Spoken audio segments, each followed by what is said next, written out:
Hello student, welcome to DNS channel. मैं आपकी chemistry mentor Priyanka ma'am. तो बच्चों, लास्ट वाला यूनिट है यूनिट 8 बीएससी थर्ड सेमेस्टर का, जिसके मोस्ट इंपॉर्टेंट पीवाईक्यू आज हम लोग सॉल्व करने वाले हैं। Short, very short and long answer time question.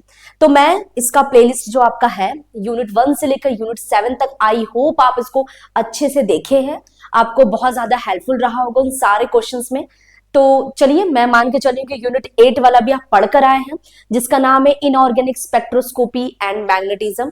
इसके टॉप 15 इंपॉर्टेंट क्वेश्चन आज हम लोग सॉल्व करेंगे, जिसमें मेनली आपके 80% क्वेश्चन आपके पीवाईक्यू ही है, 20% क्वेश्चन मोस्ट एक्सपेक्टेड है जो आपके एग्जाम्स में आ सकते हैं।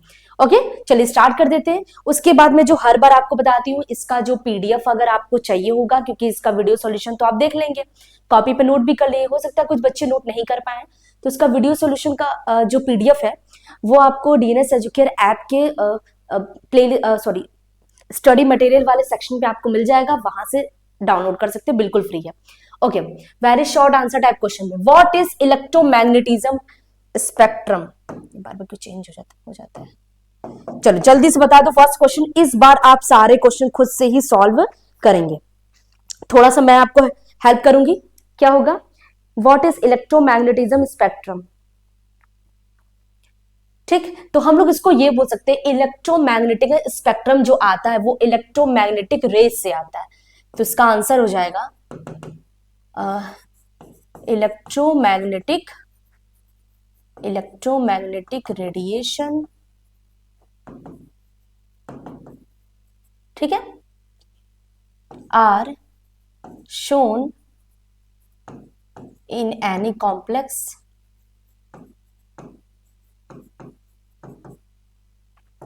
to form electromagnetic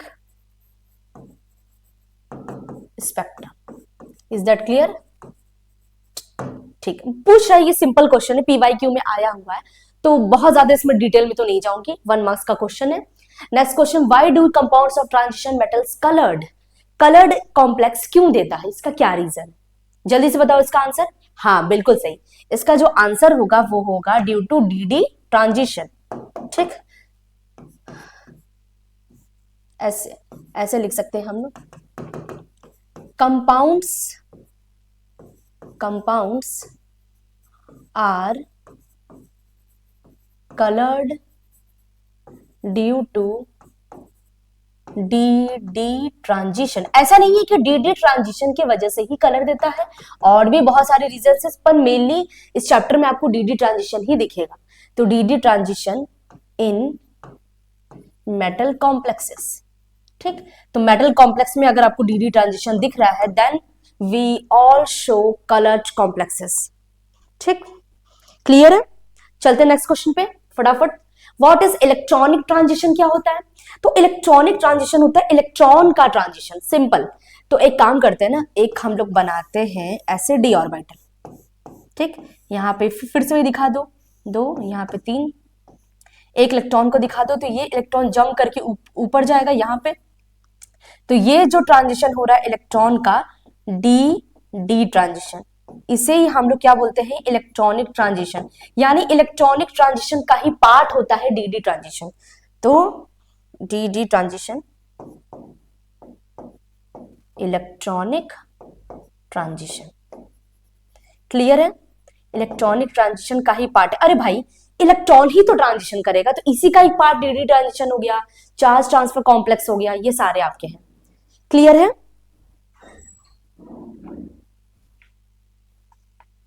ओके, तो इसको और एक्सप्लेन करने के लिए बोल सकते हैं, excitation of electron in a lower energy to higher energy, this is called as electronic transition. Okay, तो अगर आपका इलेक्ट्रॉन लोअर एनर्जी से हायर एनर्जी में ट्रांजिशन कर रहा है, तो उसे हम लोग क्या बोल सकते हैं? Electronic transition.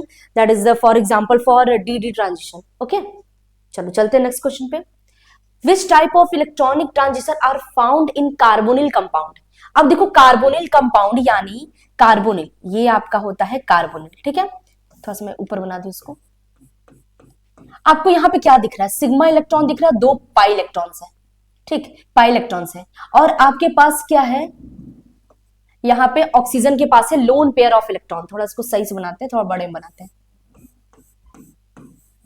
ऑक्सीजन के पास क्या है, lone pair of electrons sigma and pi, 2 pi electrons है।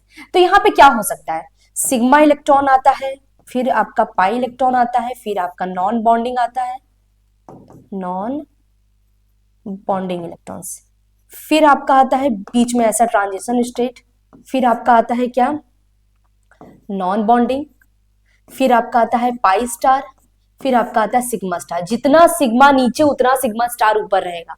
ठीक, तो यहां पे आपको ट्रांजिशन कराना है, तो ट्रांजिशन कैसे कराएंगे, सिग्मा से देखो, अगर कोई भी इलेक्ट्रॉन यहां पर भी प्रेजेंट हो सकता है, यहां पर भी और यहां पर भी, तो क्या कराना इजी होगा, नॉन बॉन्डिंग से यहां पे वो कराना इजी हो जाएगा, ट्रांजिशन फटाफट करेगा। तो नॉन बॉन्डिंग से, अच्छा नॉन बॉन्डिंग इलेक्ट्रॉन, ये तो हो ही गया ना, अच्छा नॉन बॉन्डिंग से पाई स्टार, ठीक ठीक, ये नहीं होगा, नॉन बॉन्डिंग से पाई स्टार, तो नॉन बॉन्डिंग से पाई स्टार ट्रांजिशन हो सकता है। ठीक, और क्या ट्रांजिशन हो सकता है, पाई टू पाई स्टार, एक ये भी आपका ट्रांजिशन पॉसिबल है, पाई टू पाई स्टार। क्या सिग्मा से सिग्मा स्टार पॉसिबल है, ये बहुत ज्यादा एनर्जी हो जाता है बच्चों, तो इस वजह से इसका ट्रांजिशन पॉसिबल नहीं होता है। तो ये नॉन बॉन्डिंग से pi star, pi to pi star, ये ट्रांजिशन शो करता है कार्बोनिल कंपाउंड्स में।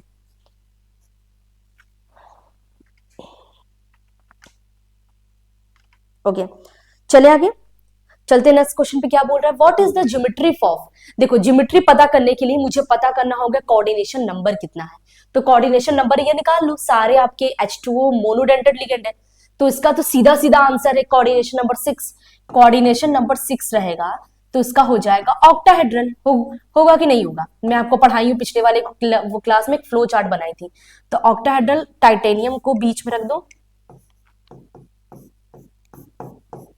H2 H2 H2, हालांकि ये बनाना गलत हो जाएगा, एक्चुअली में बनता है, एक मिनट, टाइटेनियम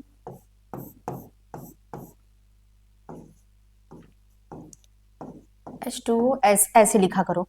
मैं ऐसा क्यों लिख रही हूँ बच्चों, क्योंकि आपको पता है यहाँ पे हाइड्रोजन तो देगा नहीं, इलेक्ट्रॉन देगा कौन, ऑक्सीजन ही देगा, तो ये कुछ ऐसा कॉम्प्लेक्स बना है, और ये कुछ आपका हो गया ऑक्टाहेड्रल। ठीक, स्ट्रक्चर ही पूछा है ना इसमें, और कुछ तो पूछा नहीं है, तो बस ये क्या बना लो, ऑक्टाहेड्रल कॉम्प्लेक्स बन गया, ज्योमेट्री इसका क्या है, ऑक्टाहेड्रल। क्लियर है, चलिए नेक्स्ट क्वेश्चन पे। ओके, चलो ट्राई करो, define permeability of a substance, किसी भी सब्सटेंस का परमिएबिलिटी क्या होता है, ये आपका सीधा सीधा क्वेश्चन है, चलो जल्दी से बताओ, इसको ट्राई करो, क्या होगा इसका आंसर।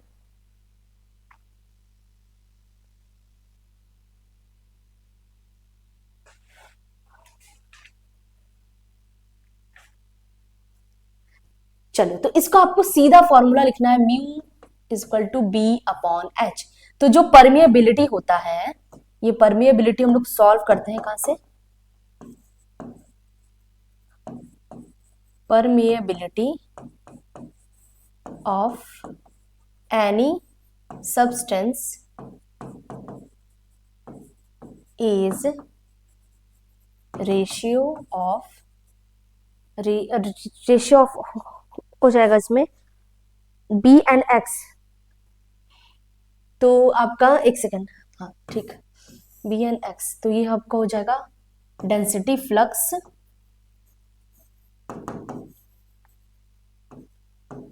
एंड एच आपका क्या होगा, मैग्नेटिक फील्ड स्ट्रेंथ।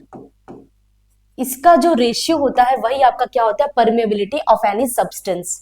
ठीक, तो ये आपका ये है permeability of any substance, B आपका है आपका डेंसिटी फ्लक्स, एंड एच आपका है मैग्नेटिक फील्ड स्ट्रेंथ। क्लियर है, ये आपका मैग्नेटिक ससेप्टिबिलिटी वाले टॉपिक से आया है, देखो आ ही गया नाम। चलिए बता दीजिए इसका आंसर क्या होगा।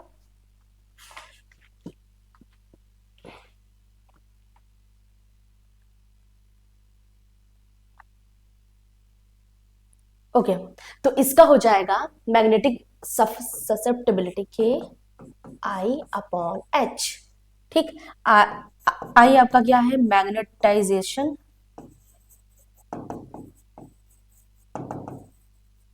एच आपका क्या है, मैग्नेटिक, बस इसका क्या पूछा है, इसको डिफाइन करना है।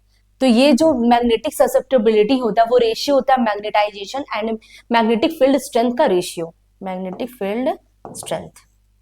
इसका फॉर्मूला भी लिख देंगे एग्जाम में, तो कोई कोई गलत नहीं है, आराम से आपको मार्क्स मिल जाएगा, 1 मार्क्स का ही है।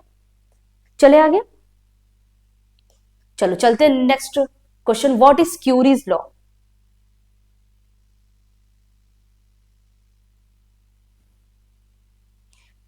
ओके, तो क्यूरीज लॉ क्या बोलता है, ये जो आपका काई होता है वो अपॉन सी अपॉन टी होता है, ये आपका फॉर्मूला कुछ याद आ रहा है, तो ये आपका होता है पैरामैग्नेटिज्म,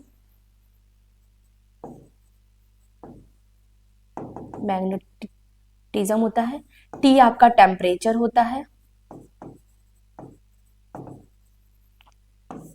और ये होता है आपका क्यूरी पॉइंट। ठीक, क्यूरी कांस्टेंट भी उसको कह सकते हैं। तो ये बोलता है क्यूरी कांस्टेंट कर दो ज्यादा सही रहेगा, क्यूरी कांस्टेंट, ये बोल रहा है क्यूरी कांस्टेंट। क्यूरीज लॉ क्या बोलता है, यही लॉ है कि जिसमें पैरामैग्नेटिज्म जो होता है वो टेम्परेचर के इनवर्सली प्रोपोर्शनल है, यानी अगर आप टेम्परेचर को बढ़ाएंगे तो पैरामैग्नेटिक कैरेक्टर कम हो जाएगा। यही तो आपका, जब मैं आपको वो बता रही थी लॉन्ग आंसर टाइप क्वेश्चन में पिछले वाले वीडियो में, तो लास्ट वाले क्वेश्चन में यही तो बोला था कि एक पॉइंट आया था जिसमें मैं आपको बता रही थी कि पैरामैग्नेटिक नेचर में तो टेम्परेचर बढ़ाने से तो बढ़ना चाहिए था पैरामैग्नेटिक कैरेक्टर, पर ऐसा होता नहीं है, तो ये होता है क्यूरीज लॉ के वजह से।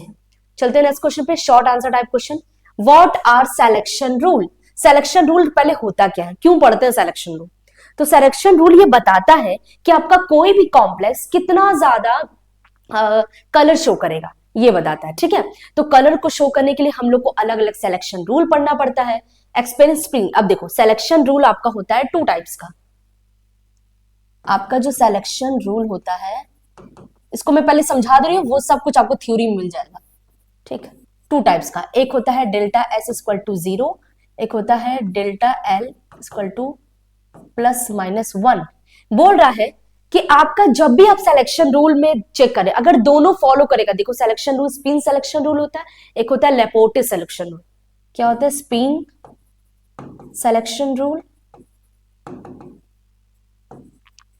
और एक होता है लेपोर्टे। ध्यान से इसको समझना, बहुत इंपॉर्टेंट है, समझ लिए बस, उसके बाद आप थ्योरी कुछ भी लिख सकते हैं, मतलब कुछ भी नहीं, मतलब उसके अंदर की थ्योरी आप लिख सकते हैं, कॉन्सेप्ट बस समझो। स्पिन सिलेक्शन रूल बोलता है कि अगर आप ट्रांजिशन करा रहे इलेक्ट्रॉन का, कैसे इलेक्ट्रॉन का ट्रांजिशन कराएंगे, लोअर टू हायर। ठीक, तो एक काम करते हैं, ट्रांजिशन भी करा देते हैं इलेक्ट्रॉन का थोड़ा सा, इसको बस समझ लो, फिर थ्योरी अपने आप आ जाएगा समझ में। बहुत पेन यूज कर लिए भाई, मन ही नहीं कर रहा है कुछ, ये वाला। चलो, ये आपके डी ऑर्बिटल है। ठीक, तो ये आपका जब भी मूव करेगा ऊपर जाएगा नीचे जाएगा, हमारे पास एक इलेक्ट्रॉन है। ठीक है, तो मैं इसको क्या करूं, ऊपर भेज रही हूं, जब भी मैं इसको ऊपर भेजूंगी तब भी वो ऐसे ही रहेगा। ठीक, अब एक कंडीशन और हो सकता है कि मेरे पास क्या है, एक कंडीशन और है, मेरे पास क्या है, इस तरीके से 4 इलेक्ट्रॉन है। ठीक, जब भी मैं इसको ऊपर भेजूंगी तो इसका स्पिन चेंज हो जाएगा, ये ऊपर जाके ऐसे हो जाएगा। तो ये बोल रहा है ना, ये वाला अलाउड है, ये वाला अलाउड नहीं है। मतलब आप अपने, मतलब जैसा बिहेवियर यहाँ पे रखते हो, जैसे कुछ बच्चे ऐसे नहीं होते शरारती टाइप के, जो पता घर में बहुत सीधे रहते हैं पेरेंट्स के सामने, स्कूल में इतना शरारत करते हैं, ठीक है, कॉलेज में मस्ती करते हैं, ये वो तो टीचर करते हैं, आपका बच्चा तो ये करता है, वो मानते ही नहीं मेरा बच्चा ऐसा नहीं कर सकता। सेम चीज आप, जैसे आपका जो बिहेवियर है बिल्कुल सेम होना चाहिए, ये ऐसा बोल रहा है। स्पिन सिलेक्शन रूल यही बोलता है कि आपका जो डेल्टा एस की वैल्यू 0 है, यानी जब भी आप इलेक्ट्रॉन का ट्रांजिशन करेंगे ना, उसमें स्पिन नहीं चेंज होना चाहिए। और आपको पता है हुन्स के अकॉर्डिंग क्या है कि सबसे पहले हम लोग इलेक्ट्रॉन को जब भी फिल करते हैं पहले क्लॉकवाइज डायरेक्शन में, यानी आपको ऐसे ही फिल करना होता है, तब हम ऐसे करके पेयर करते हैं। समझ में आ रहा है? तो हुन्स के अकॉर्डिंग तो ये बात तो सही है कि इलेक्ट्रॉन को जब भी हम लोग ऊपर वाले में जाएंगे तो इलेक्ट्रॉन को चेंज हो जाएगा, ट्रांजिशन कराने जाएंगे तो ये बोल रहा है कि ये वाला अलाउड नहीं है, और जो अलाउड नहीं है वो कलर नहीं दिखाएगा, जो अलाउड है वो कलर दिखाएगा। तो स्पिन हम लोग को सिलेक्शन रूल इसीलिए पढ़ना होता है, क्योंकि कोई भी कॉम्प्लेक्स का अलग अलग कलर आता है। ठीक, अब ये क्या है, लेपोर्टे सिलेक्शन रूल क्या बोल रहा है, ये बोल रहा है कि देखो भाई, आपके पास सपोज करो कोई एस ऑर्बिटल में इलेक्ट्रॉन है, वो जा रहा है पी ऑर्बिटल में, तो इसका डेल्टा एल की वैल्यू, इसकी एल की वैल्यू 0, इसकी एल की वैल्यू 1 है, इसका डेल्टा एल ये निकालेंगे तो क्या हो जाएगा, प्लस और माइनस 1 होना चाहिए, मतलब L2 माइनस L1। ठीक, L2 माइनस L1 मैंने 1 में से 0 गया तो 1 ही आएगा, 1 आ गया, इसका मतलब ये शो करेगा। ठीक है, बात तो सही है, ये वाला अलाउड है। P से काम करते हैं, D में भेजते हैं। ठीक, तो क्या होगा, इसकी L की वैल्यू 1, इसकी L की वैल्यू 2, इसका भी डिफरेंस क्या आएगा, 1 आएगा, ये भी सही है। अब चाहे 1 आए, चाहे पॉजिटिव में आए चाहे निगेटिव में, कोई दिक्कत नहीं है, 1 आना चाहिए। चलो ये भी आपका अलाउड हो गया, कोई दिक्कत नहीं है। S से काम करते हैं, D में भेजते हैं, इसका S की वैल्यू, इसका L की वैल्यू 0, इसका L की वैल्यू 2, अब इसका डेल्टा L की वैल्यू 2 आ गया, मतलब ये नॉट अलाउड है। यही बात कह रहे हैं कि आप इसका मतलब ये वाले जो कॉम्प्लेक्सेस है जो अलाउड वाले हैं, अलाउड वाले ही कलर दिखाएंगे, नॉट अलाउड वाले फॉरबिडन हो जाएंगे। फॉरबिडन, इसको नॉट अलाउड नहीं बोलते, फॉरबिडन बोलते हैं, वो आपका कलर नहीं दिखाएगा। यही बात, इसीलिए हम लोग सिलेक्शन रूल पढ़ते हैं। तो 2 सिलेक्शन रूल आपको समझ में आ गया। स्पिन सिलेक्शन रूल में इतना कहा गया है, आप इलेक्ट्रॉन को ट्रांजिशन कराइए, कोई दिक्कत नहीं है, स्पिन चेंज नहीं होना चाहिए। डोंट चेंज स्पिन, स्पिन आपका अगर चेंज हो गया तो वो फॉरबिडन हो जाएगा, मतलब कलर नहीं दिखाएगा। ठीक, तो ऐसे बहुत सारे कॉम्प्लेक्स है जिसमें स्पिन चेंज हुआ है, वो कलरलेस होते हैं। तो कलरलेस होते हैं तो आप समझ जाना, या तो उसका स्पिन कुछ गड़बड़ रहा होगा या लेपोटे रूल को फॉलो नहीं कर रहा होगा। ठीक है, अब इसमें क्या रहा, अगर सपोज करो स्पिन कोई अलाउड भी वाला है, लेपोटे वाला भी है, तो ऐसे कंडीशन में जब आपका डेल्टा S0 ये वाला भी शो कर रहा है और डेल्टा L प्लस माइनस 1 ये वाला भी आपका क्या कर रहा है, शो कर रहा है, ऐसे कंडीशन में जो आपका कलर आता है वो डार्क आता है। कहीं पर बहुत सारे कॉम्प्लेक्स आपको दिखेंगे, आप लैब में भी काम करेंगे तो आपको दिखेगा, कुछ ऐसे कॉम्प्लेक्स है बहुत हल्का कलर, बहुत डल कलर है, एकदम लाइट येलो, किसी किसी का डार्क येलो आ रहा है, तो मतलब आप समझो इसका मतलब दोनों स्पिन सिलेक्शन रूल को फॉलो कर रहा है, दोनों ही अलाउड है। दोनों अलाउड हो गए तब तो बहुत अच्छी बात है, तब तो जो कलर आपका डार्केस्ट आएगा। अगर दोनों ही फॉलो नहीं कर रहा तब तो कलरलेस आ गया, एक फॉलो कर रहा है एक नहीं फॉलो कर रहा है तो आपका एकदम डल कलर आएगा। समझ में आ गया कलर का क्या डिफरेंस है, बस यही चीज आपको ध्यान रखना है। एग्जाम में आपको आएगा, यही सारे रूल को यहाँ पे पूरा एक्सप्लेन किया गया जिसको मैं एक्सप्लेन कर चुकी हूँ। स्पिन सिलेक्शन रूल में वही बात कहा गया है कि अगर आपको देखो 2 इलेक्ट्रॉन है, आप इसको ऐसे ऐसे फिल कर रहे हैं क्योंकि स्पिन चेंज नहीं हुआ, हाफ हाफ, तो आपका क्या हो जाएगा, एक सेकेंड स्पिन सिलेक्शन चेंज नहीं होना चाहिए ना, अच्छा हाँ हाँ सही है, ये वाला अलाउड हो जाएगा। एक मिनट, थोड़ा सा डिफरेंस है कि मैं उस सेंस में बता दी कुछ कॉम्प्लेक्स को, कहाँ गया ये आपका, यहाँ पे ये वाला अलाउड होगा। देखो ये दोनों एक साथ है ना, प्लस हाफ ये माइनस हाफ, 0 हो गया मतलब अलाउड है। ये अगर ऊपर जाएगा तो प्लस, हाँ तो सही है आंसर मेरा सही है। अगर ये ऊपर जाता है तो स्पिन चेंज हो गया ना, अब देखो ये प्लस हाफ हो गया और ये भी प्लस हाफ हो गया, तो दोनों को ऐड करेंगे तो 1 नहीं आ जाएगा, तो डेल्टा एस की वैल्यू 0 आनी चाहिए, 1 नहीं आनी चाहिए। अगर ऐसा कंडीशन होता कि एक आपका ऐसे होता एक आपका ऐसे होता, तब इन दोनों को ऐड कर दे तो plus half minus half equal to 0, मतलब ये अलाउड हो जाता, पर ऐसा होता ही नहीं है। स्पिन जब भी ऊपर जाएगा अपने आप को चेंज नहीं करे, मतलब वैसा चेंज करेगा। ठीक, यही बात को यहाँ पे एक्सप्लेन किया गया है। ओके, तो ये वाला ये देखो, इसमें प्लस हाफ माइनस हाफ ये लेंगे 0 हो जाएगा, मतलब ये अलाउड है। इसका एक्साइटेशन करा देंगे तो ये ऐसा हो जाएगा, तो प्लस हाफ 1 आ जाएगा, मतलब ये फॉरबिडन हो गया। इसमें देखो अगर एक्साइटेशन ऐसा हो रहा है ना तब ये अलाउड है। ठीक, यही बात को एक्सप्लेन किया गया है यहाँ पे, 2s + 1 is 1 is s = 0। अच्छा, अब आज लेपोटे सिलेक्शन रूल। लेपोटे सिलेक्शन रूल में वही बात बोल रहा है कि S से P, S में P में जा सकता है, ठीक है, P से D में जा सकता है, वो भी सही है। अब S से डायरेक्ट आप D में नहीं भेज सकते हैं। ठीक, चलो चलते हैं नेक्स्ट क्वेश्चन पे।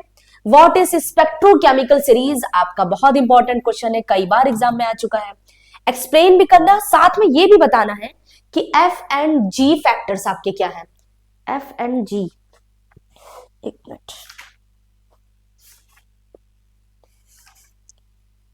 F and G factors of ligands and metal. अच्छा ठीक है, चलो कोई बात नहीं। स्पेक्ट्रोकेमिकल सीरीज तो मैं आपको क्लास में भी पढ़ा चुकी हूँ, यही सीरीज होता है जिसमें कार्बोनिल, ये आपका कोबाल्ट नहीं कार्बोनिल है, कार्बोनिल, साइनाइड, नाइट्रोफेनाइल, ये सारे आपके स्ट्रॉन्ग लिगेंड है, ये वाले आपके वीक लिगेंड है, और जो बीच में आ रहे हैं ना वो एवरेज लिगेंड है, या इनको बोलते हैं इंटरमीडिएट लिगेंड। ये ऐसे लिगेंड है ना, कहीं कहीं पर स्ट्रॉन्ग शो करते हैं, कहीं कहीं पे वीक शो करते हैं। ये आपका स्पेक्ट्रोकेमिकल सीरीज है। अब आप बोलेंगे मैम किस बेसिस पे हम लोग ये सीरीज बनाए हैं, तो वो है डेल्टा ओ की वो बेसिस पे। डेल्टा ओ जिसका ज्यादा होगा वो स्ट्रॉन्ग होगा, डेल्टा ओ की वैल्यू जिसकी कम रही होगी वो आपका वीक रहेगा। ठीक, चलते हैं नेक्स्ट। ये आपके पास कोई कॉम्प्लेक्स है, इसमें क्या कहा गया है, एवं द गिवन स्ट्रक्चर। अच्छा, हाँ, आपके पास जो एक कॉम्प्लेक्स आया है, in the complex ligand are different, इसमें लिगेंड डिफरेंट है, तो इसी फिगर में दिखाया गया। ये देखो, अगर आपका जो निकिल आपका देखो H2O के साथ है, तो आपका देखो ऐसा स्पेक्ट्रा दे रहा है, एकदम हल्का सा ऐसा। जितना ज्यादा स्पेक्ट्रा देगा उतना अच्छा कलर देता है। ठीक, तो पीक याद रखो, इसका पीक बहुत बड़ा है। ठीक, अब देखो यहाँ पे देखो स्ट्रॉन्गेस्ट पीक है, क्योंकि यहाँ पे एथिलीन डाइअमीन है और ये स्ट्रॉन्ग लिगेंड है। ठीक, इसी चीज को यहाँ पे एक्सप्लेन किया गया। अब देखो आगे, स्पेक्ट्रोकेमिकल सीरीज, स्पेक्ट्रो रहेगा ना, spectrochemical series is formed on the basis of experiments. बात तो सही है। Possible to explain above in the proceed coefficient. अच्छा, इसमें क्या गया, जॉर्जन्स प्रोसीड कोफिशिएंट, इसलिए इसको एफ फैक्टर कहा गया है। हेल्प टू दिस, इसको दिखाने के लिए एफ फैक्टर से ही हम लोग इसको डिनोट करते हैं। ठीक, चलते हैं आगे।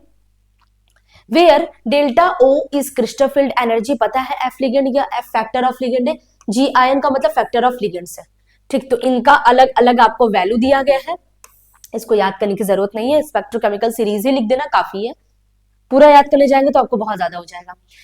एक्सप्लेन करना है इलेक्ट्रॉनिक स्पेक्ट्रम ऑफ टाइटेनियम। हाँ, ये इंपॉर्टेंट क्वेश्चन है, ये मैं देखी थी, रिपीटेड फॉर्म में आया था, PYQ हुई है।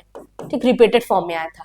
पूछा है टाइटेनियम 3+ का जो कॉम्प्लेक्स होता है, उसमें जो आपको स्पेक्ट्रा दिखाई देगा, देखो ये स्पेक्ट्रा आपको स्पेक्ट्रोस्कोपी से दिखाई देगा। वो मैं आपको बता चुकी हूँ, वो आपको एक मशीन होती है जिससे हमको कोई भी कंपाउंड के बारे में आइडेंटिफाई करनी होती है।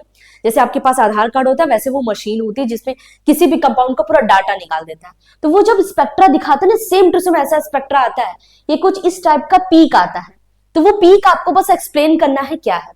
तो the electronic configuration titanium D1 कैसा आ गया, D1 मतलब एक इलेक्ट्रॉन है, तो इसका हम लोग टर्म सिंबल निकालेंगे, D1 है एक इलेक्ट्रॉन, तो +2, तो इसकी L की वैल्यू 2 हो गई। 2 होनी यानी इसका स्टेट क्या हो जाएगा, 0.2 D हो गया। ठीक, अब इसमें हाफ आएगा, S की वैल्यू हाफ है, S की वैल्यू हाफ है, तो 2s+1 में रख दो, 2 इंटू हाफ +1 कैंसिल कर दो, आ गया 2। इसका आएगा स्पेक्ट्रोकेमिकल सीरीज में 2D, और L+S करेंगे, L+L, S की वैल्यू तो हाफ है। अच्छा, 2s+1 2 2 4 हो जाएगा इसका, तो इसका आंसर आ जाएगा 2D। ये देखो आया ना, ground state energy term 2D आ गया। तो 2D करने के बाद इसका जो spectrum organ energy level diagram, जो कि मैं क्लास में पढ़ाई हूं, अच्छे से उसको पढ़ लेना। इसका जो एब्जॉर्प्शन पीक आता है, band should be due to this explanation of the found asymmetric, इसका कुछ एसिमेट्रिक टाइप का आएगा, T2G2EG, मतलब जो स्पेक्ट्रा देखो यहाँ पे इस तरीके से 2D का आता है, EG आएगा। ठीक, ऑक्टाहेड्रल है, यहाँ पे 2 लगा दो, यहाँ पर भी 2 लगा दो। ऐसा क्यों, क्योंकि ये स्पिन मल्टीप्लिसिटी 2 है इसकी, तो यहाँ से इलेक्ट्रॉन का ट्रांजिशन, एक ही इलेक्ट्रॉन है तो यहाँ से यहाँ ट्रांजिशन होगा, इसीलिए आपको ये दिखाया गया है 2T2G से 2EG में जा रहा है, क्योंकि यहाँ से इलेक्ट्रॉन ट्रांजिशन कर रहा है। इसी बात को किया है एक्सप्लेन, और ये वाला एग्जाम में आपका आया है D2 कॉन्फ़िगरेशन का। ठीक, चलते हैं आगे। तो आपका 2 पोजीशन हो सकता है, पोजीशन 1, पोजीशन 2 इलेक्ट्रॉनिक कॉन्फ़िगरेशन का है। एक आपका एक पोजीशन ये होगा, दूसरा पोजीशन ये, दोनों को पोजीशन को एक्सप्लेन कर देना, बस काफी रहेगा इतना। अब आ जाओ लॉन्ग आंसर टाइप क्वेश्चन पे, ऑर्गन एनर्जी लेवल डायग्राम। ये भी आपसे एग्जाम में कई बार पूछा गया है। लॉन्ग आंसर टाइप क्वेश्चन में क्या करना, बस आपको कॉन्सेप्ट पता होना चाहिए, तो आप क्वेश्चन में कुछ ना कुछ तो लिख ही लेंगे। ऑर्गन एनर्जी लेवल डायग्राम में हम लोग क्या करते हैं, वही जो स्पेक्ट्रा हमको मिलता है ना, उसी स्पेक्ट्रा को एक्सप्लेन करते हैं। बस इसका ये टेबल याद रखो, ट्रिक है ये याद कर लेंगे, बस आपको याद हो जाएगा। D1 D9 रहेगा तो 2D रहेगा, स्पेक्ट्रोकेमिकल सीरीज ये बहुत पूछता है, ground state energy term. D2 और D8 रहेगा तो ये आएगा 3F, D3 D7 D4 D5 से ये आएगा। ये अगर आपको याद रहा ना, तो आप बाकी सब इसका एनर्जी लेवल डायग्राम ये निकाल सकते हैं। इसका जो एक्साइटेशन होता है 3p होता है और ये 4p होता है। ठीक, ये देखो ये आपका क्या बन गया D1। अब देखो D1 के लिए D1 और D6 के लिए सेम रहेगा, D4 D9 के लिए सेम रहेगा, यहाँ पे D1 D6 के लिए सेम रहेगा, D4 D5 D9 के। देखो ये अगर ऑक्टाहेड्रल है तो ये टेट्राहेड्रल है, ये टेट्राहेड्रल है तो ये ऑक्टाहेड्रल है। ठीक, ये डायग्राम बना लो। इसमें से अगर एग्जाम में ध्यान रखना, पूरा इकट्ठा मत बना देना। एग्जाम में D1 का पूछ रहा है तो D1 वाला ही बनाना, D6 का पूछ रहा है D6 वाला, मतलब D1 और D6 का ऐसा ही बनेगा, T2G EG। ये वाला पोर्शन छोड़ देना, मतलब अगर आप एग्जाम में सपोज करो ये D1 का पूछ रहा है तो आपको ऐसे बनाना है, ऐसे बनाना है। ठीक, अगर सपोज करो आपको D1 टेट्राहेड्रल पूछ रहा है तो आपको ऐसे बनाना है। ठीक, ये याद रखना, इस तरीके से हाफ हाफ करके बनाना। ये पूरा है आपको Orgel energy level diagram, increasing ligand field में, डिक्रीजिंग में, सारा आपको दिया गया है। ये भी डायग्राम आप जितना अच्छा लर्न कर लेंगे अच्छी बात है, एग्जाम में आएगा, बना देना। उसके बाद पूछा गया D1 D2, ये इसी बात को यहाँ पे स्ट्रेन किया। एक और बात, एक ये जो पॉइंट आपको दिख रहा है ना, इसको बोलते हैं क्रॉस ओवर पॉइंट। ध्यान रखना, दोनों का अगर स्पिन मल्टीप्लिसिटी, एक सेकेंड कहां गया T1 एक आपका ये लाइन है ना, हाँ ये A2G है और ये वाला आपका क्या है ये T1G। दोनों क्या है, डिफरेंट है, एक T1G है एक A2G है। अगर डिफरेंट रहेंगे तो आपका क्रॉस कर जाएगा। यहां पे देखो सेम है, T1G और T1G दोनों का स्पिन मल्टीप्लिसिटी भी सेम है। स्पिन मल्टीप्लिसिटी से सेम हो कोई दिक्कत नहीं है, बाकी इसके टर्म्स अलग अलग हो। ये देखो इन दोनों का टर्म अलग है तो क्रॉस कर जाएगा। टर्म अगर सेम रहेगा तो क्रॉस नहीं करेगा, तो यहाँ पे क्रॉस मत कराना, यहाँ क्रॉस करा देना अगर टर्म सेम है तो। इसको बोलते हैं क्रॉस ओवर पॉइंट। ठीक, आपका लास्ट क्या है, uses of energy level diagram. तो यूज क्या है, इलेक्ट्रॉनिक कॉन्फ़िगरेशन से हमको डिटरमाइन कर सकते हैं कि कोई भी आयन फ्री आयन में है या नहीं। ऑक्टाहेड्रल कॉम्प्लेक्स में क्यों वीक होता है, क्यों स्ट्रॉन्ग होता है, ये भी पता चल गया। Spin multiplicity can be determine ground to excited state for given crystal field energy level of complex written according to energy level of metals ions which have the same multiplicity. दोनों का क्या होगा, अगर सेम मल्टीप्लिसिटी रहेगा और दोनों का term symbol अलग है तो आपको क्रॉस ओवर पॉइंट दिखेगा। दोनों का मल्टीप्लिसिटी सेम है और टर्म सिंबल भी सेम है, तब आपको क्रॉस ओवर नहीं करना है। ठीक, तो बच्चों यहाँ पे आपको ये वाला यूनिट 8 भी आपका पूरा कंप्लीट होता है। आपको ये जितना भी प्लेलिस्ट है यूनिट 1 से लेकर यूनिट 8 तक पूरा आप कंप्लीट कर लो, पूरा एक बार में सारा रिवाइज कर लो अच्छे से। टॉपिक जितना, इससे बाहर का कुछ भी नहीं आने वाला है, तो इतना पढ़ लो काफी है। इतना ज्यादा इतना मतलब पूरा क्वेश्चन का। अब इसके मोस्ट इंपॉर्टेंट भी क्वेश्चंस मैं कल से स्टार्ट कर दूंगी, तो वो वाला क्वेश्चन एक वीडियो वो देख लेना। इतना देखने के बाद एक वीडियो वो देख लो, काफी है। उसके बाद एक्स्ट्रा बुक नोट्स पढ़ने की जरूरत नहीं है, इतना पढ़ लो काफी है। तो मिलते हैं अगले लेक्चर में। Thank you for watching.